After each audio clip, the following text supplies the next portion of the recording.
Dieu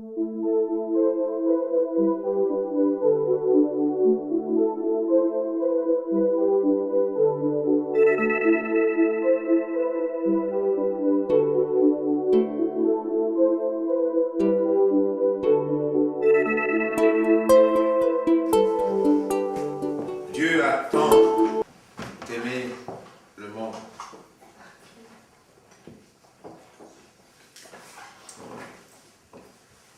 Et le monde, c'est qui? Ben, c'est chacun de nous. Et nous sommes dans la période où on va fêter Noël, la naissance du Sauveur. Même si nous savons que Jésus est né plutôt au printemps, je pense que c'est quand même une bonne chose que dans le monde entier, on choisisse quand même un jour pour célébrer la naissance du Seigneur. C'est vrai qu'à l'époque, à cette même période, il y avait une fête qui était célébrée en l'honneur de Dieu qui n'était pas Dieu.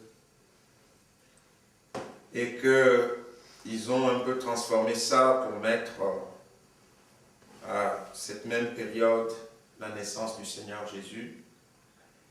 Et c'est le pourquoi certains chrétiens ne fêtent pas Noël. Parce que pour eux, la date, ça ne correspond pas, et puis c'est lié à d'autres choses. Mais qu'importe, je pense que ce qui est important, c'est que dans le monde entier, il y ait au moins un jour que dans le monde entier, on sache en disant oui, c'est Noël, c'est le souvenir qu'un jour un sauveur est né. Vous voyez, pour le mois de décembre, vous pouvez aller parler de Jésus aux gens, vous pouvez donner des tracts, les gens ne vont pas vous voir avec des gros yeux, parce que nous sommes en pleine période de Noël. Et je pense que toutes les occasions qui nous sont données, pour pouvoir dire aux gens combien Dieu les aime, c'est une bonne occasion. C'est une bonne occasion. Et dans ce texte, Dieu a tant aimé le monde. C'est-à-dire qu'il n'y avait pas de limite pour cet amour. Dieu a tant aimé le monde. Nous avons regardé, pour ceux qui étaient là, un film qui retraçait un petit peu cela. Et une de nos sœurs disait, juste en racontant l'histoire de ce film à son fils avait les larmes aux yeux. Et pour ceux qui l'ont vu, c'est l'histoire de ce père qui aime son garçon, il devait avoir peut-être 9 ou 10 ans, ils sont tout le temps ensemble, et un jour, ils se sont retrouvés à son lieu de travail. Le père travaillait au chemin de fer et il y avait des principes là-bas. Un coup c'est le bateau qui passe, un coup c'est le train qui passe et il y a des manifestations qu'ils font de telle façon qu'on lève le mécanisme et le train passe et on le rebaisse pour que le bateau passe. Donc voilà, c'est l'inverse. Bon voilà. Et à un moment donné, l'enfant qui était là-bas a vu que le bateau arrivait un peu plus tôt que d'habitude. C'est le train, voilà. Le train arrivait un peu plus tôt que d'habitude. Et tout d'un coup, il a couru pour essayer, parce que lui, il voulait aider son père. Et il voulait aller vers le mécanisme, et en allant, il a été comme aspiré. Et le père s'est rendu compte que son fils a été pris. Mais le problème est quoi? Soit il changeait le mécanisme, mais c'est tous ceux qui étaient dans le train qui mourraient, parce que ça allait faire un crash, soit c'est son fils qui était sacrifié pour sauver. Et dans ce film qui a été vraiment bien fait, le père a laissé son fils. Et son fils est mort. Et les gens qui étaient dans le train, ils ne savaient rien du tout. Puisque, tranquilles, ils sont dans le train, il y avait des amoureux, il y avait des amourettes, il y avait d'autres gens un peu seuls, voilà. Et il y avait une fille quand même là-bas, qui était droguée, qui a vu la scène. Elle voulait se droguer, mais il a vu le regard de ce papa qui pleurait à l'extérieur. Et il a compris un petit peu ce qui s'est passé. Quelle scène! C'est un tout petit peu l'histoire de ce que Dieu a fait pour nous. Dieu nous a tellement aimés qu'il a donné son Fils pour nous, pour qu'on soit sauvés. Mais beaucoup de gens vivent comme si rien n'était. Ils s'en fichent complètement. Oh, c'est une légende, on leur parle de Dieu, mais bon là là, je n'ai rien à faire. J'ai pas de temps. Quand je serai vieux. Vous connaissez cette histoire, je suis trop jeune. Après, alors mais là, il faut vivre. Je me suis marié, il faut vivre. Ah, donc il faut me laisser le temps. Oh là là, j'ai les enfants, je suis trop occupé. Il faut les emmener à l'école, il faut faire ci, il faut faire ça. Puis on arrive à la retraite. Je suis trop vieux, trop fatigué. En fait, on trouve toujours une excuse pour ne pas aller vers le Seigneur. Moi, je ne peux pas être Dieu. Sinon, ça se saurait. Si j'étais Dieu, oh là là, ça se saurait. Et heureusement pour vous que je ne suis pas Dieu. Sinon, je ne crois pas que le monde en serait même encore ici en ce moment. C'est vrai, tu nous emmènerais avec toi. Oh Seigneur. Non, moi je ne suis pas Dieu. Dieu a tant aimé le monde. Dans le temps, on voit la profondeur de son amour. On voit la grandeur de son amour.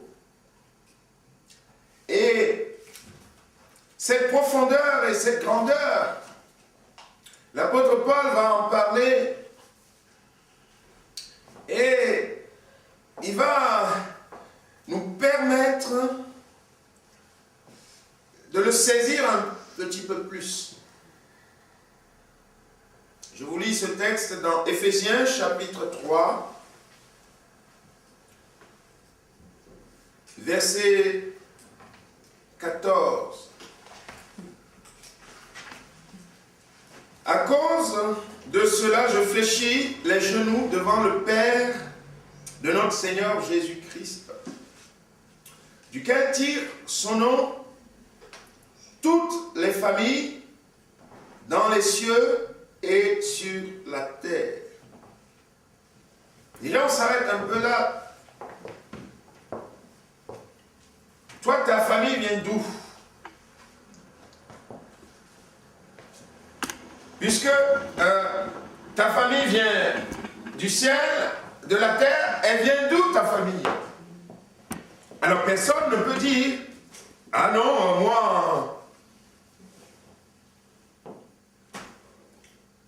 je n'appartiens pas à Dieu. C'est-à-dire que tu le veuilles ou non, tu es sorti de Dieu.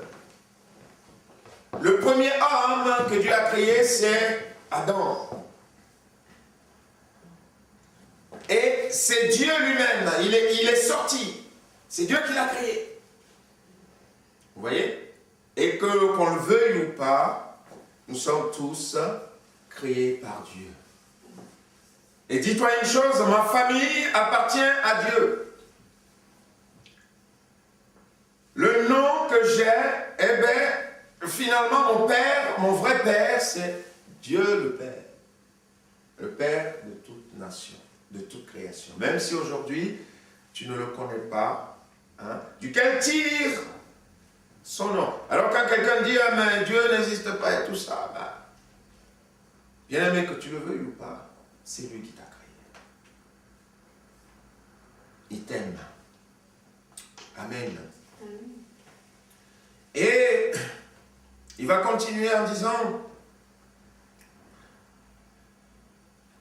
à cause de cela, donc, je fléchis les genoux devant le Père de notre Seigneur Jésus-Christ, duquel tire son nom toutes les familles dans les cieux et sur la terre, afin qu'il vous donne, selon sa richesse, selon la richesse de sa gloire, d'être puissamment fortifié par son esprit dans l'homme intérieur, en sorte que Christ habite dans vos cœurs par la foi, afin qu'étant enraciné et fondé dans l'amour, vous puissiez comprendre avec tous les saints quelle est la largeur, la longueur, la profondeur, la hauteur, et connaître l'amour de Christ qui surpasse toute connaissance, en sorte que vous soyez remplis jusqu'à toute la plénitude.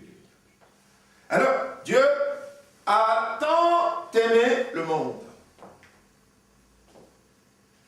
Et c'est vrai que nous, on ne saura pas dire réellement quelle est réellement la profondeur de cet amour.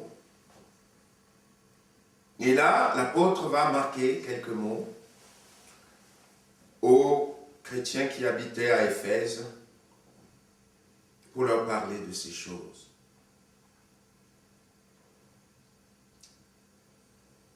La largeur de l'amour de Dieu. Bien-aimé, son amour est grand pour nous. Son cœur est large. C'est-à-dire que malgré tout ce qu'on a pu faire, c'est pas qu'il aime le mal, qu'il aime le péché.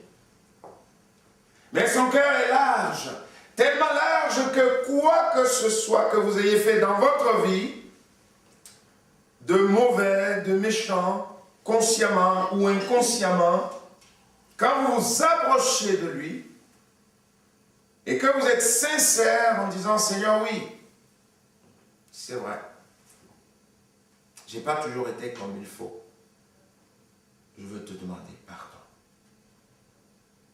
Bien-aimé, le Seigneur va vous accepter. Amen. Il va vous accepter. Il va vous prendre. Alléluia. Son cœur est large. Amen. Quand je serai élevé, j'attirerai vers moi tous les hommes.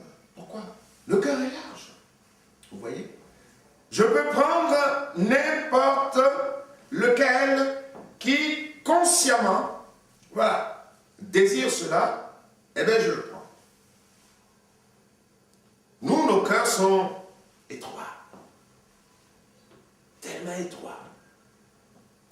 Et quand on vit dans un monde que de plus en plus, les cœurs deviennent tellement étroits qu'on est complètement isolé, recroquevillé, et de plus en plus, vous voyez qu'on est dans un monde qui se dit le monde de la communication, mais de plus en plus les gens sont seuls. Sont seuls. Et il y a cet exemple de ce personnage qui vient de passer un temps extraordinaire avec un de ses amis en virtuel. Vraiment, c'était magnifique et tout. Ils se sont échangés plein de belles choses. Et puis alors il sort, il rencontre ce monsieur, mais il ne sait même pas que c'est le monsieur. Il le salue lui-même. Moi je connais. Et il continue sa route. Mais ils viennent de se parler. Au niveau virtuel. Et notre monde est comme ça. Mais là ce matin, le Seigneur te dit, je t'aime tel que tu es. Malgré tout ce que tu as fait. Conscient ou pas conscient. Mais moi, je suis prêt à te pardonner. Amen. Je suis prêt à te pardonner. Alléluia. Est-ce que tu veux de mon amour ce matin? Alléluia. Et si tu le veux, je suis prêt, alléluia, à te le donner. Amen. Rien ne peut empêcher ce matin que je te prenne.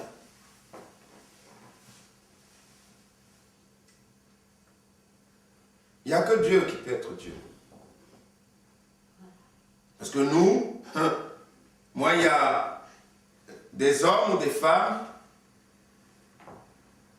que selon l'histoire, selon ce qu'ils ont fait, moi je vais dire, ah ben lui, il est bon pour l'enfer. Mais que diriez-vous du brigand sur la croix? Le premier, sous l'ère du Seigneur Jésus, à aller au paradis, c'était un brigand, bien-aimé.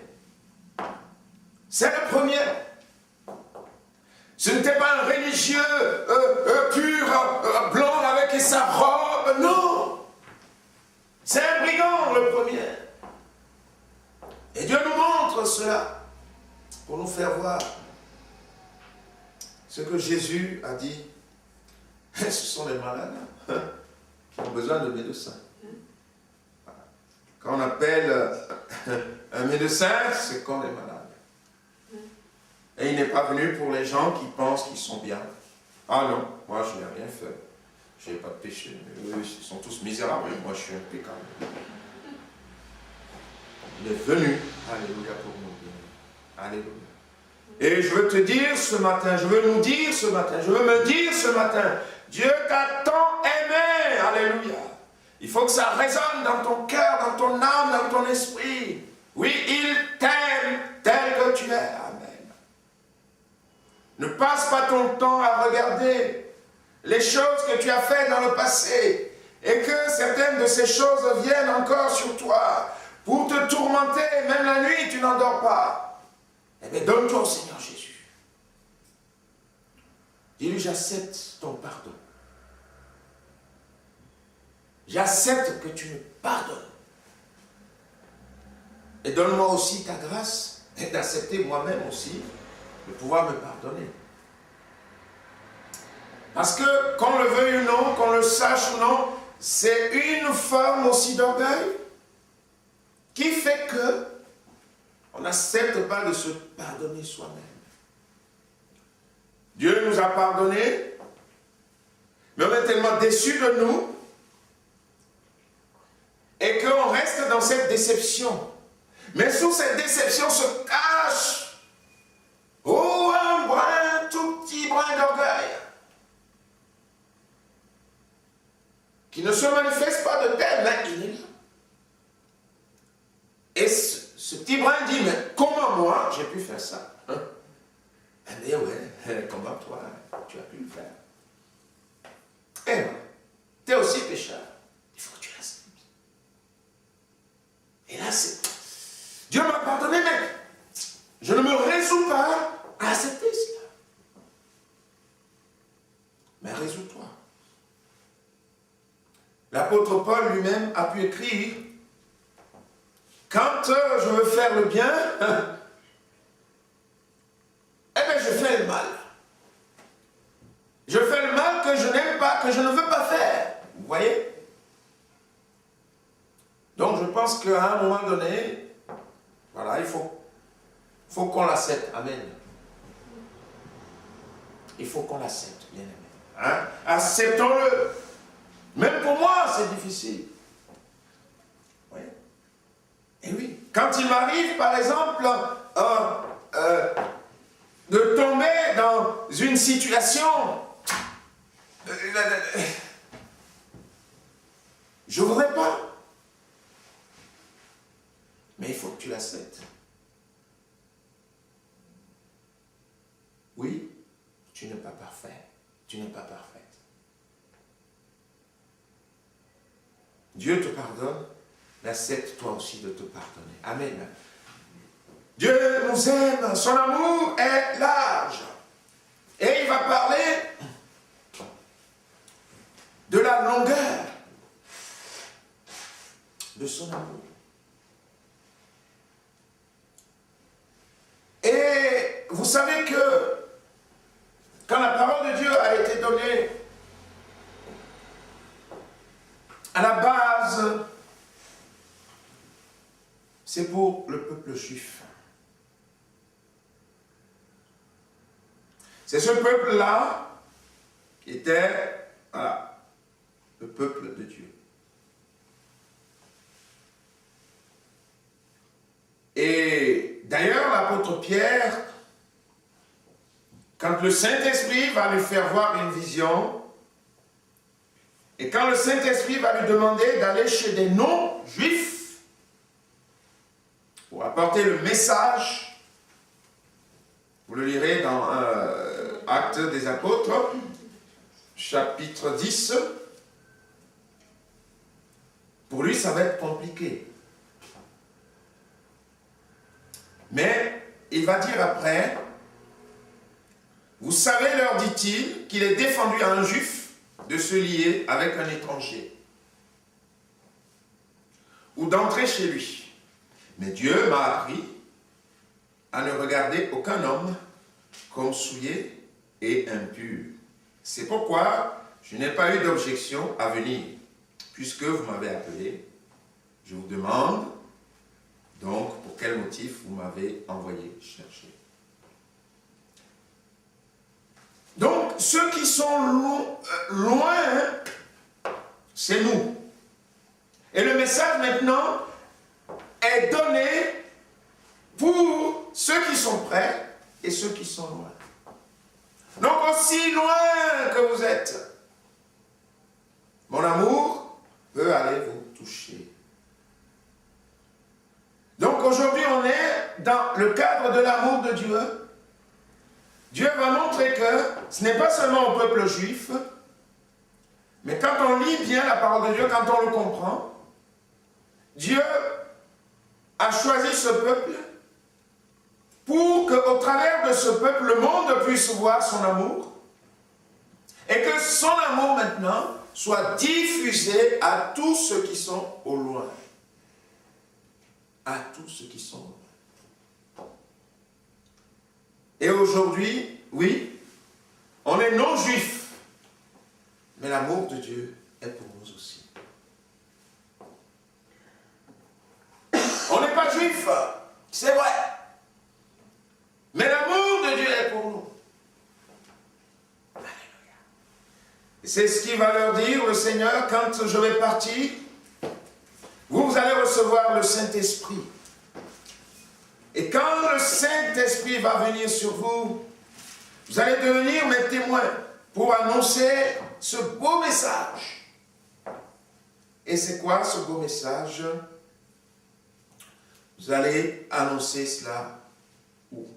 Il va dire à Jérusalem, dans toute la Judée, dans la Samarie, et jusqu'aux extrémités de la terre. La longueur de son amour, ça n'a pas de limite, ça parcourt toute la terre. Où que tu sois sur la terre. Il veut te dire ce matin, je t'aime. Je t'aime ma fille, je t'aime mon fils. Je veux te sauver. Amen.